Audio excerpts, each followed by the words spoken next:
ونستغفره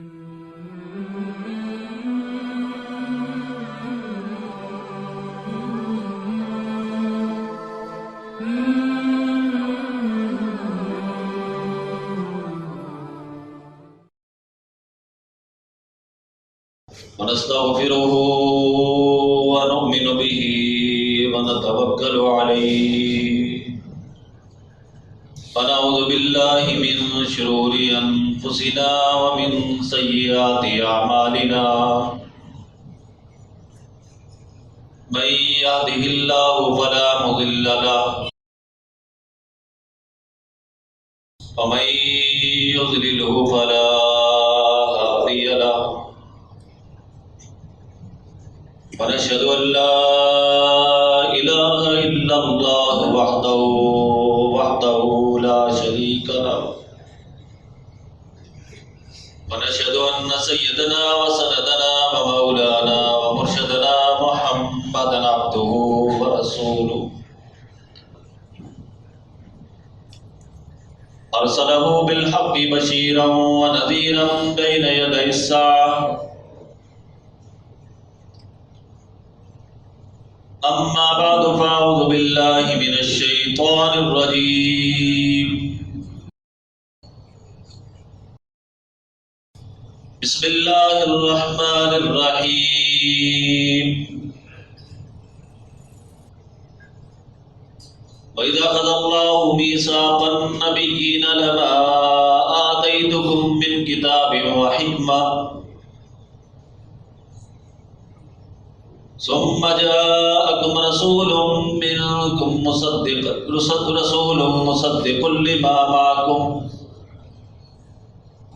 لتؤمنن به ولتنصرنه قال أقررتم وأخذتم على ذلكم إصري قالوا أقررنا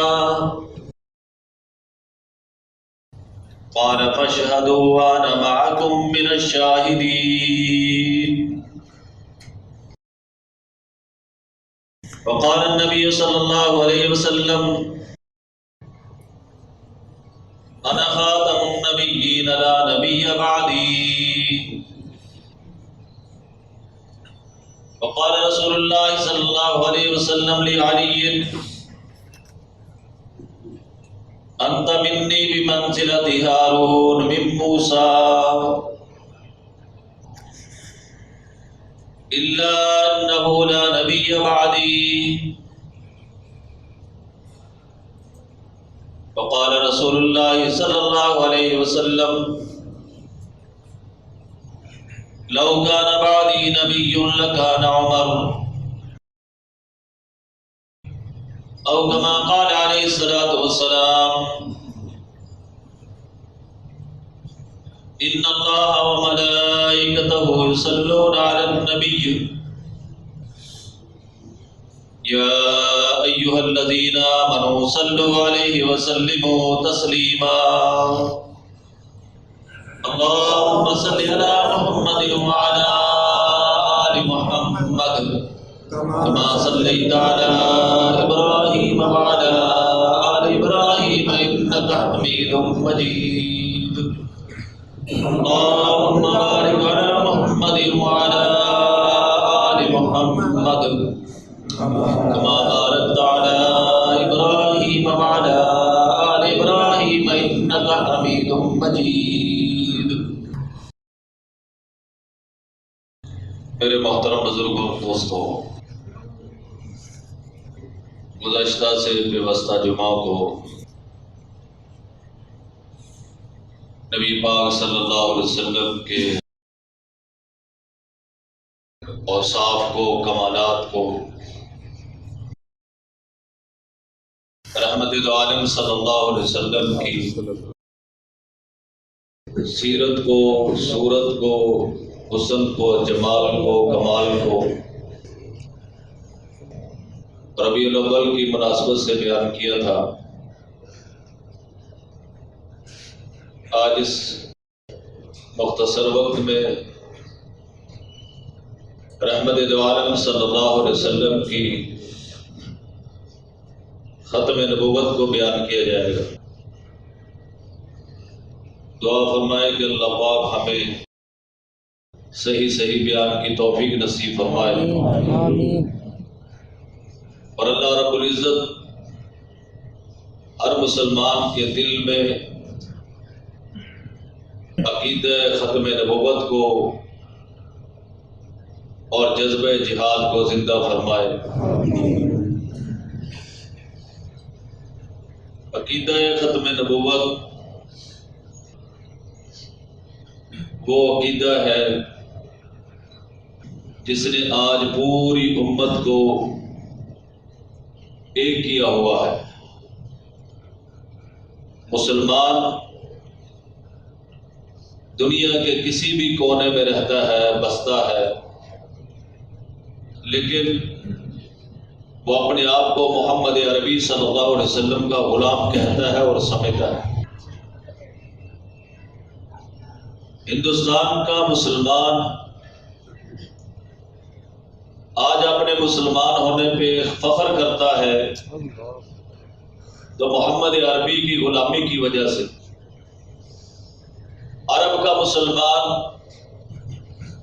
اپنے مسلمان ہونے پہ فخر کرتا ہے تو محمد عربی صلی اللہ علیہ وسلم کی غلامی کی وجہ سے۔ مشرق اور مغرب میں، شمال اور جنوب میں، دنیا کے متمدن علاقوں سے لے کر افریقہ کے جنگلوں اور صحراؤں تک،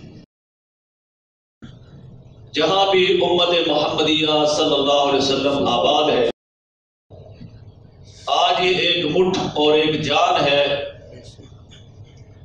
اس کی وجہ عقیدہ ختم نبوت ہے۔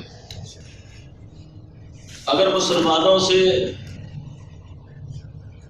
عقیدہ ختم نبوت کو ختم کر دیا جائے تو ہر علاقے کی علیحدہ امت ہوگی، ہر ملک کی امت علیحدہ ہوگی۔ عقیدہ ختم نبوت اسلام میں کتنا اہم اور ضروری ہے کہ ہم جو کلمہ پڑھتے ہیں لا الہ الا اللہ محمد رسول اللہ صلی اللہ علیہ وسلم، ہم کہتے ہیں کہ اللہ کے سوا کوئی معبود نہیں۔ یاد رکھیے، اگر ایک آدمی اللہ کو مانتا ہے لیکن وحدہ لا شریک نہیں مانتا، بتائے وہ مسلمان ہے؟ اللہ کہ وہ تو اللہ کو مانتا ہے۔ تو معلوم ہوا کہ اللہ کو ماننا کافی نہیں، اللہ کو ایک ماننا بھی ضروری ہے، بے شک بے شک، ورنہ وہ بندہ مومن نہیں کہلا سکتا۔ بے شک۔ اسی طرح محمد رسول اللہ، صلی اللہ علیہ وسلم، ایک آدمی محمد رسول اللہ صلی اللہ علیہ وسلم کو نبی تو مانتا ہے لیکن آخری نبی نہیں مانتا، وہ بھی کبھی مومن ہو سکتا نہیں۔ معلوم ہوا کہ اللہ کو ماننا کافی نہیں بلکہ ایک ماننا ضروری ہے، اور حضور صلی اللہ علیہ وسلم کو نبی ماننا کافی نہیں بلکہ خاتم النبیین ماننا بھی ضروری ہے۔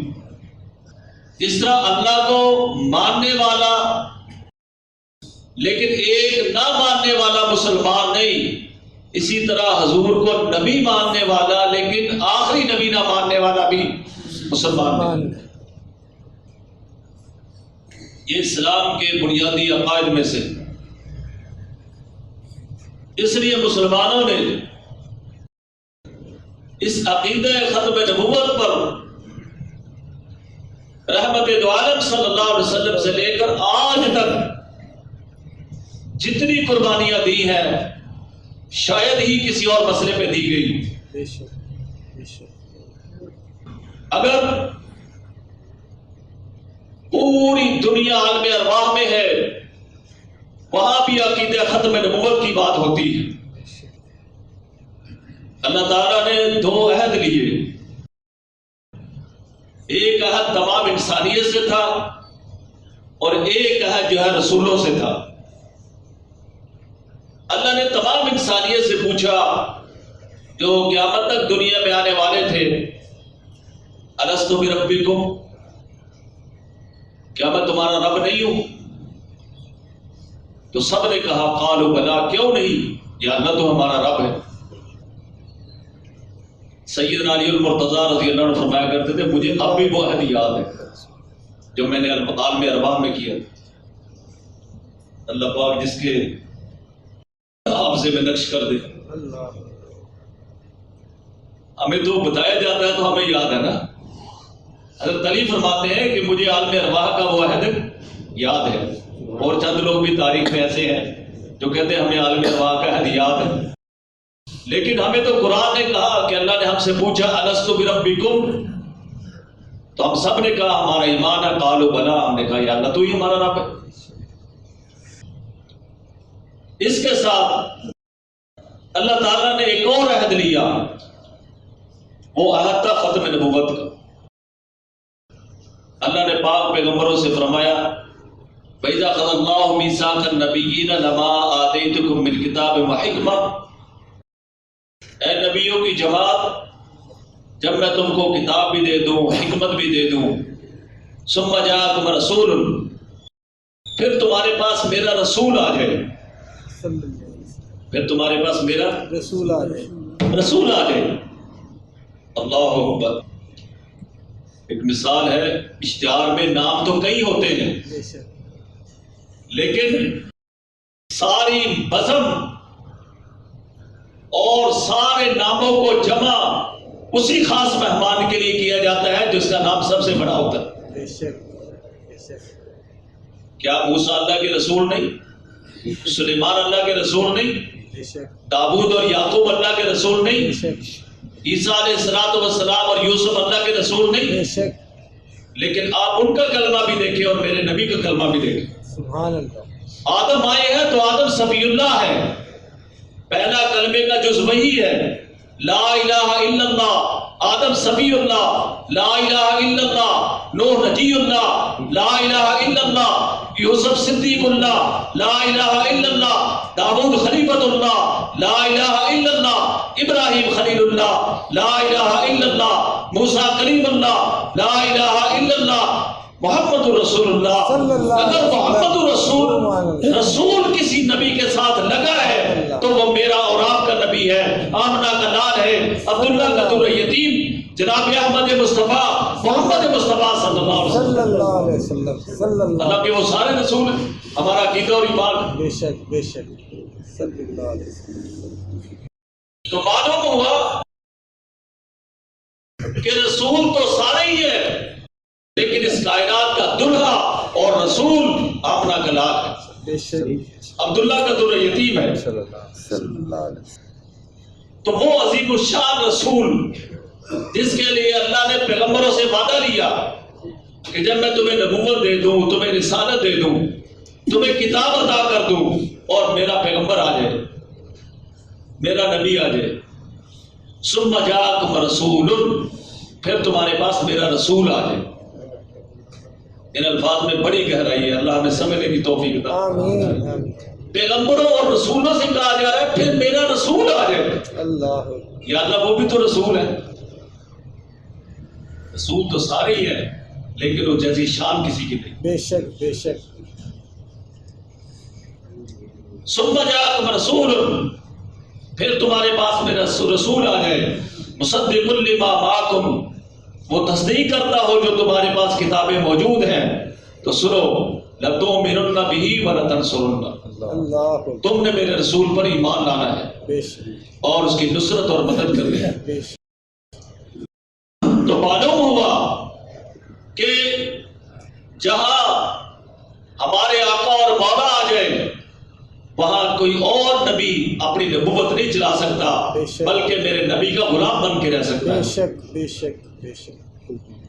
اس لیے یاد رکھیں جب سیدنا عیسیٰ علیہ السلام زمین پر تشریف لائیں گے تو ان کی ایک حیثیت تو نبی ہونے کی ہے اور دوسری حیثیت میرے نبی کے امتی ہونے کی۔ اللہ اللہ کے نبیوں نے دعائیں مانگی کہ یا اللہ ہمیں حضور صلی اللہ علیہ وسلم کا امتی بنا دے، ایسی شان والا نبی اور ایسی شان والی امت۔ سبحان اللہ۔ اللہ اکبر۔ اس امت کا بھی نصیب بہت بڑا ہے۔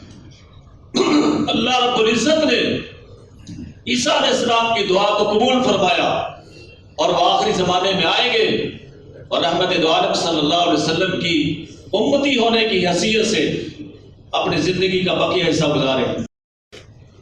تو فرمایا کہ لَتُؤْمِنُنَّ بِهِ وَلَتَنْصُرُنَّ، تو تم نے میرے نبی پر ایمان بھی لانا ہے اور تم نے اس کی مدد بھی کرنی ہے.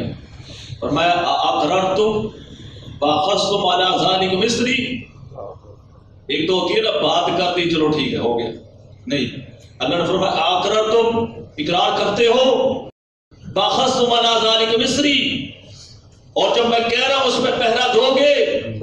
قالوا اقررنا، نبیوں نے کہا ہاں ہم اقرار کرتے ہیں کہ اگر ہماری موجودگی میں تیرا نبی آ جائے، تیرا رسول آ جائے تو ہم اس پر ایمان لائیں گے. اللہ نے صرف کہہ کر نہیں چھوڑ دیا بلکہ پیغمبروں سے پوچھا تم اقرار کرتے ہو اس بات کا؟ اتنا مضبوط ہے حضرت اللہ پاک. قال فاشهدوا وانا معكم من الشاهدين، جب پیغمبروں نے عہد کر لیا فرمایا تم بھی گواہ رہو، میں بھی تمہاری صحت پر گواہ ہوں. تو اگر عالم ارواح ہے اس میں تذکرہ ہے تو میرے نبی کے ختم نبوت کا. اور اللہ رب العزت نے جب آدم علیہ السلام کو دنیا میں بھیجا، خصائص کبریٰ میں ہے بین کتفی آدم مکتوب محمد رسول اللہ خاتم النبیین. حضرت آدم علیہ السلام کے دو کندھوں کے درمیان لکھا تھا کہ اس کا ایک بیٹا محمد ہوگا اور وہ آخری نبی ہوگا.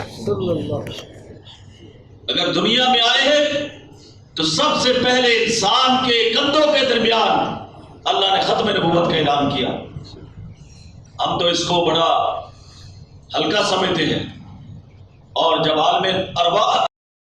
عالم برزخ ہوگا تو وہاں جو 3 سوال ہوں گے کہ تیرا رب کون ہے، تیرا نبی کون ہے، تیرا دین کیا ہے، تو جواب یہ دے گا الاسلام دینی و محمد النبی و خاتم النبیین فیقولان صدقت. تو قبر میں جب انسان جائے گا اللہ کے فرشتے پوچھیں گے تیرا رب کون ہے، وہ کہے گا میرا رب اللہ ہے. اسے پوچھے گا تیرا دین کیا ہے، وہ کہے گا میرا دین اسلام ہے. پوچھا جائے گا تیرا نبی کون ہے، کہے گا کہ میرا نبی محمد ہے اور وہ آخری نبی. عالم ارواح میں تذکرہ حضور کی ختم نبوت کا، اور دنیا میں پہلا انسان آیا تو تذکرہ حضور کی ختم نبوت کا. جب انسان قبر میں جاتا ہے تو تذکرہ حضور صلی اللہ علیہ وسلم کی ختم نبوت. پھر میدان محشر ہوگا اور تمام انبیاء کے پاس لوگ جائیں گے کہ خدا کے لیے آپ اللہ سے ہماری سفارش کریں کہ محشر کی ہولناکیاں ختم ہو. آدم اس کے پاس جائیں گے، وہ جواب دیں گے. نوح علیہ السلام کے پاس جائیں گے، وہ بھی جواب دے دیں گے. ابراہیم، تمام لوگوں سے پھرتے پھراتے ساری امتیں عیسیٰ علیہ السلام کے پاس آئیں گی. عیسیٰ علیہ السلام فرمائیں گے اذهبوا الی غیری، اذهبوا الی غیری، اذهبوا الی محمد صلی اللہ علیہ وسلم. میں کچھ نہیں کر سکتا، تم محمد صلی اللہ علیہ وسلم کے پاس جاؤ. فیاتون محمدا، ساری امتیں جمع ہو کے حضور کے پاس آئیں گی. فیقولون یا محمد انت رسول اللہ و خاتم الانبیاء. ساری امتیں جمع ہو کے حضور کے پاس آئیں گی اور کہیں گی یا محمد صلی اللہ علیہ وسلم آپ اللہ کے رسول ہیں اور آپ اللہ کے آخری نبی. عالم ارواح میں تذکرہ حضور کی ختم نبوت کا. پہلے انسان آیا تو تذکرہ حضور کی ختم نبوت کا.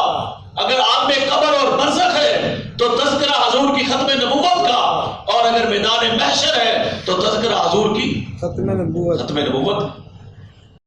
وہ صرف یہ نہیں کہے گی یا محمد صلی اللہ علیہ وسلم، یا محمد صلی اللہ علیہ وسلم ہماری جو ہے اللہ سے سفارش کرے، بلکہ یوں کہیں گے یا محمد انت رسول اللہ و خاتم الانبیاء. اے محمد آپ اللہ کے رسول ہیں اور آپ انبیاء کے سب سے آخری. تو جس ختم نبوت کا تذکرہ ہر مقام اور ہر جگہ پر ہو تو بتائیں وہ عقیدہ کتنا اہم ہو سکتا ہے. بلکہ جو جانور تھے ان کو بھی پتا تھا کہ حضور آخری نبی. حضور علیہ السلام تشریف فرما تھے، ایک آدمی گو لے کے آیا، گو کو عربی میں ذب کہتے ہیں، اس نے آ کے حضور صلی اللہ علیہ وسلم کے سامنے ڈال دی، کہنے لگے یا محمد صلی اللہ علیہ وسلم میں تو اس وقت نبی مانوں گا جب یہ گو آپ کے بارے میں گواہی دے۔ اب گو بھی کیا تھی؟ مری ہوئی، مردہ۔ تو آپ علیہ الصلوۃ والسلام نے ارشاد فرمایا یا ذب، اے گو، مردہ گو بول اٹھی، لبیک و سعدیک یا رسول اللہ صلی اللہ علیہ وسلم، یا رسول اللہ میری خوش قسمتی کہ آپ نے مجھے کلام کیا، میں آپ پر قربان جاؤں، میری سعادت، میری خوش قسمتی، لبیک و سعدیک یا رسول اللہ صلی اللہ علیہ وسلم، کہ مجھے یہ شرف حاصل ہوا کہ آپ نے مجھے خطاب کیا۔ تو آپ نے پوچھا جس کا مفہوم ہے تو کس کو مانتی؟ کہنے لگی الذی عرشہ فی السماء، الذی فی السماء عرشہ وفی البحر سبیلہ وفی الارض سلطانہ، یا رسول اللہ میں اس اللہ کو مانتی ہوں جس کا عرش آسمانوں پر ہے، جس کی بادشاہی زمین پر ہے، اور جس نے سمندر میں رستے بنائے۔ آپ علیہ السلام نے پوچھا من انا، اے گو میں کون ہوں؟ تو کہنے لگے یا رسول اللہ انت رسول رب العالمین وانت خاتم النبیین، یا رسول اللہ آپ اللہ کے آخری رسول ہیں، آپ محمد رسول اللہ صلی اللہ علیہ وسلم، آپ اللہ کے رسول ہیں، وانت خاتم النبیین، اور آپ سب سے آخری نبی۔ تو میرے محترم بزرگوں اور دوستوں، یہ ختم نبوت کا عقیدہ نہ ہوتا تو آج دنیا کے مسلمان ایک نہ ہوتے، لیکن دنیا میں جو ظلم ہو رہے ہیں، میں اور آپ کسی کے لیے کچھ کر سکتے ہیں کہ نہیں کر سکتے، لیکن ان کا درد ہمیں محسوس ہوتا ہے کہ نہیں؟ کوئی گناہ گار بھی مسلمان ہے، کہیں بھی ظلم ہوتا ہے تو تڑپتا ہے کہ نہیں؟ یہ کس وجہ سے ہے؟ یہ عقیدہ ختم نبوت کی وجہ سے۔ اگر عقیدہ ختم نبوت نہ ہوتا تو میرے محترم بزرگوں اور دوستوں، ہم میں کسی مسلمان کا دکھ اور درد نہ ہوتا۔ یہ عقیدہ ختم نبوت کی برکت ہے،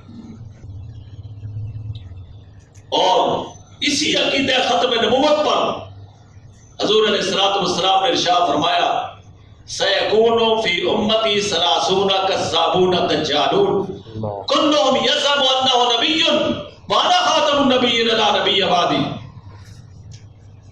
کہ اس ختم نبوت پر ڈاکہ ڈالنے کے لیے 30 جھوٹے دجال پیدا ہوں گے، کلهم یزعم انہ نبیون، ہر ایک دعویٰ کرے گا کہ وہ نبی ہے، اور یاد رکھو وانا خاتم النبیین لا نبی بعدی، میں آخری نبی ہوں، میرے بعد کوئی نبی نہیں، میں آخری نبی ہوں، میرے بعد کوئی نبی نہیں۔ مسلمہ کذاب نے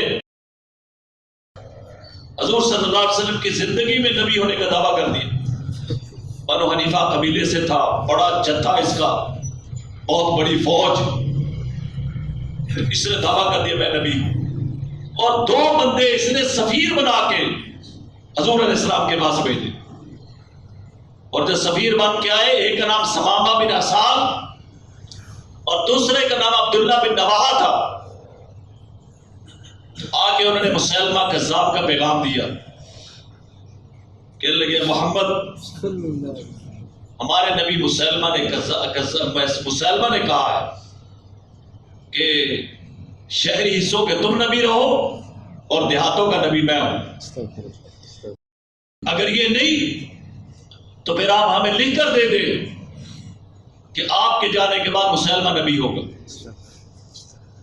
تو نبی کریم صلی اللہ علیہ وسلم کو اتنا غصہ آیا کہ آپ علیہ السلام نے فرمایا کہ اگر سفیروں کو قتل کرنا جائز ہوتا تو میں تمہیں قتل کر دیتا۔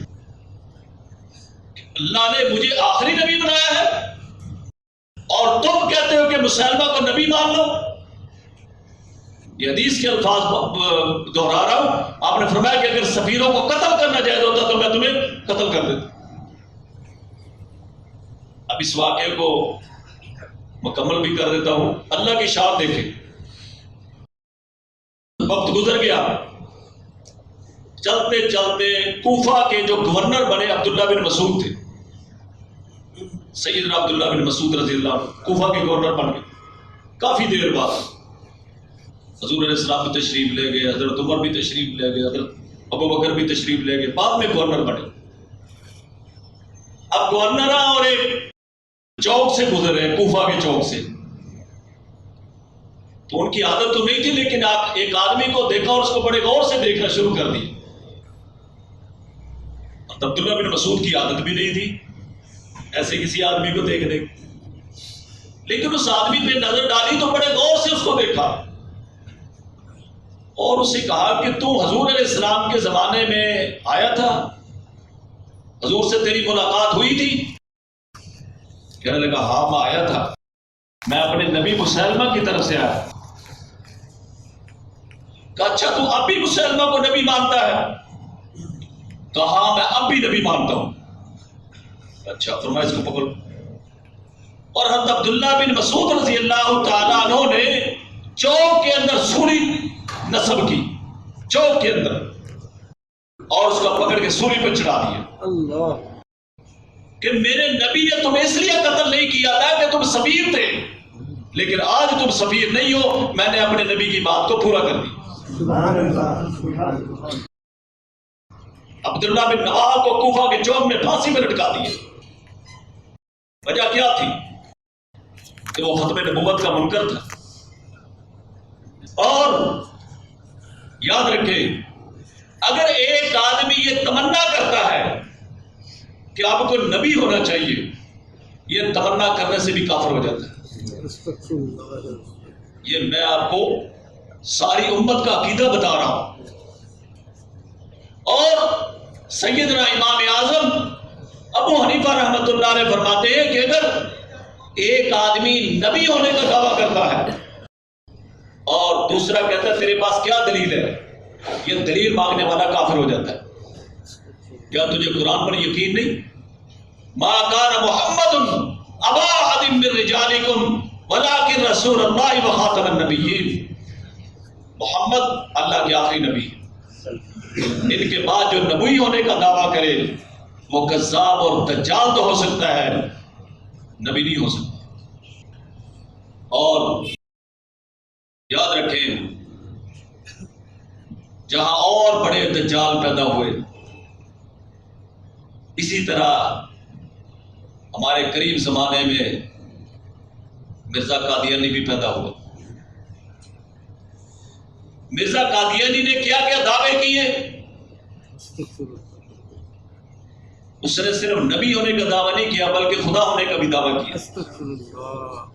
اس کی کتاب آئینہ کمالات اسلام, اس میں لکھتا ہے رأیتنی فی المنام عین اللہ وتیقنت اننی ہوا. کہتا خواب میں نے دیکھا کہ میں اللہ ہوں اور مجھے یقین ہو گیا میں ہی اللہ ہوں.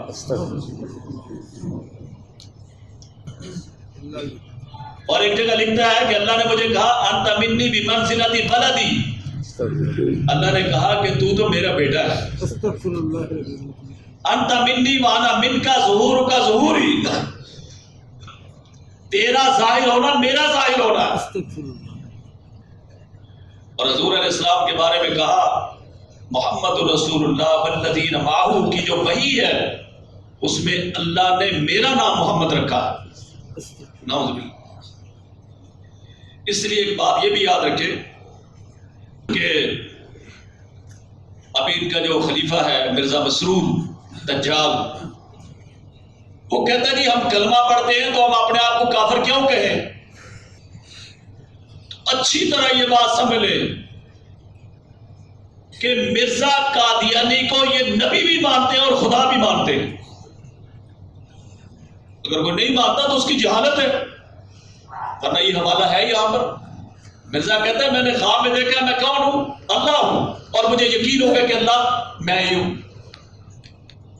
تو جب یہ پڑھتے ہیں لا الہ الا اللہ تو الا اللہ سے مراد مرزا ہے, اور جب یہ کہتے ہیں محمد رسول اللہ اس سے بھی مراد مرزا ہے. یہ ختم نبوت کے بہت بڑے ڈاکو ہیں, بہت بڑے ڈاکو ہیں. خدا نہ خاصہ ایک مثال ہے, ایک آدمی دکان بناتا ہے, دکان میں ساری چیزیں رکھتا ہے, اور باہر سے ایک آدمی آ کے اس کو باہر نکال دے اور کہتا ہے کجری کے بچے دفع ہو جا، یہ تو دکان میری ہے، کہتا ہے یہ کاغذات پہ میرا نام ہے، کہتا ہے وہ تو میرا نام ہے، بتائیں وہ صحیح ہوگا؟ یہ کہتا ہے قرآن میں جہاں جہاں محمد آیا ہے وہ میں ہوں، مرزا قادیانی۔ کیا امت اس کو دوبارہ کر سکتی ہے؟ نہیں۔ اور ہمیں تو بڑے اخلاق کے درس دیتے ہیں، اپنے بھی اور بیگانے بھی، اور وہ ہمیں کیا کہتے ہیں؟ وہ کہتے ہیں اولاد البغات، جو مرزوں کو نہیں مانتا وہ کجری کا بچہ ہے۔ تو وہ کجری کا بچہ کہلا سکتا ہے؟ اصل میں اس کی گندی کتابیں لوگ نہیں پڑھتے، اس وجہ سے کہتے ہیں یہ بڑے اخلاق والے ہیں۔ ہمارے استاد محترم مولانا مرزون احمد چروٹی رحمۃ اللہ علیہ فرماتے تھے کہ ان کا اخلاق میرے ساتھ نہیں، میرے اوپر تو یہ حملے کرواتے ہیں، قتل کے فتوے لگاتے ہیں۔ ان کا اخلاق مسلمانوں کو دو جگہ پہ نظر آتا ہے، نوکری کے چکر میں اور چھوکری کے چکر میں۔ نوکریاں دلوانے کے چکر میں لوگ گمراہ ہوتے ہیں، اور لڑکیوں کے چکر میں لوگ مرثائی بنتے ہیں۔ کل قیامت کے دن کیا کریں گے؟ ہمارے پلے کیا ہے؟ صحیح بتا رہا ہوں، اللہ ہمیں معاف کرے، نہ نماز ہے، نہ روزہ ہے، نہ حج ہے، نہ زکات ہے، ایک حضور سے تعلق ہے، ایک نسبت ہے، لا الہ الا اللہ محمد رسول اللہ۔ یہ ظالم اسی کو کاٹنا چاہتے ہیں، اسی کو کاٹنا چاہتے ہیں۔ گناہگار سے گناہگار بھی مسلمان دنیا سے جاتے ہوئے تمنا رکھتا ہے کل قیامت کے دن میرا حضور کے غلاموں میں حشر ہو، چاہے جیسا بھی ہو۔ یہ بد نصیب گروہ چاہتا ہے کہ مسلمانوں سے یہ رشتہ کاٹ دیا جائے۔ اور مرزے نے کیا کیا کہا؟ ایک جگہ بکواس کرتے ہوئے زمین میں آج انجام آتم میں کہتا ہے کہ عیسیٰ علیہ السلام کی 3 دادیاں اور نانیاں زنا کرتی تھی۔ یہ کتابیں ان کی کتابوں میں بات کر رہا ہوں، آج میں اس لیے آپ کو بتا رہا ہوں کہ آپ کو پتہ چلے ان بدبختوں کی حقیقت کیا ہے۔ اور یہ اپنی کتاب میں لکھتا ہے خطبہ الہامیہ میں، جو شخص میری جماعت میں داخل ہو وہ در حقیقت خیر المرسلین کے صحابہ میں داخل ہے۔ اس نے اپنی کتاب میں اپنے جو اس کے ماننے والے تھے اس میں 313 صحابہ لکھے۔ اپنے ماننے والوں کو صحابہ کہتا ہے، اپنی بیویوں کو ام المومنین کہتا ہے۔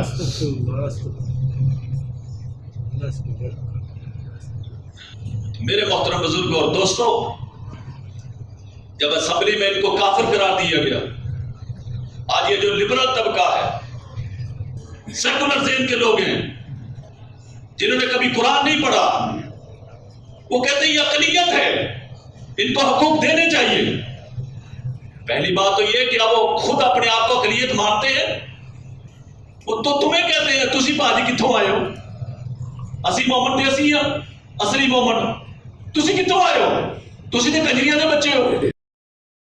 ہاں، مرزا قادیانی سٹیج پہ بیٹھا تھا اور اس کی موجودگی میں یہ شعر پڑھا گیا، محمد پھر اتر آئے ہیں قادیان میں اور پہلے سے بڑھ کر اپنی شان میں، محمد کو جس نے دیکھنا ہو اکمل غلام احمد کو دیکھے قادیان میں۔ اس لیے ان کا کلمہ لکھنا کلمے کی توہین ہے۔ یہ جو لا الہ الا اللہ محمد رسول اللہ لکھتے ہیں یہ کلمے کی توہین ہے۔ ان کی کتابوں میں لکھتا کہ مرزا اللہ ہے، ان کی کتابوں میں لکھا کہ مرزا محمد رسول اللہ ہے، تو بتائیں یہ کلمے کی توہین ہے کہ نہیں؟ اور مرزا قرآن کے بارے میں کہتا ہے کہ میرے اوپر جو وحی اترتی ہے میں اس کو قرآن کی طرح خطاؤں سے پاک سمجھتا ہوں۔ نعوذ باللہ، اس کی کن کن باتوں کو دہرایا جائے۔ تو میرے محترم بزرگوں اور دوستوں، یہ اقلیت نہیں ہے، فتنہ ہے۔ اسلام نے اقلیتوں کے حقوق دیے ہیں اور فتنے سے فتنوں کو جڑوں سے اکھاڑنے کا حکم دیا۔ بتائیں ان کے حقوق دینے چاہیے یا شریعت محمدیہ کے مطابق اس فتنے کو اکھاڑنا چاہیے؟ یہ اسلام کا مسئلہ۔ مسلمانوں نے جنگ یمامہ کیوں لڑی؟ 1200 صحابہ جو حافظ قرآن تھے اس جنگ کے اندر شہید ہو گئے اس فتنے کو کھیڑنے کے لیے. مجھے یاد ہے ایک دفعہ شاہ فیصل کے زمانے میں انہوں نے درخواست دی کہ ہمیں مکہ مدینہ میں آنے کی اجازت دی جائے. یہ کہتا ہے جس طرح مکہ اور مدینہ مقدس ہے اسی طرح قادیان بھی مقدس ہے. مکہ اور مدینہ میں جانے کا وہ ثواب نہیں جو قادیان میں آنے کا ثواب ہے. جو قادیان میں آ جاتا ہے اس کا حج ہو جاتا ہے. اللہ کریم سے دعا ہے کہ یا اللہ جو میرے نبی کا غلام ہے اس کے مال جان میں برکت عطا فرما. جو ختم نبوت کا محافظ ہے یا اللہ دنیا آخرت میں اس کو سربلندی عطا فرما. یا اللہ جو ختم نبوت کا غدار ہے مرزائیوں کا وفادار ہے یا اللہ اس کو تباہ و برباد. یا اللہ اس کو ذلیل و خوار فرما. جزاک اللہ.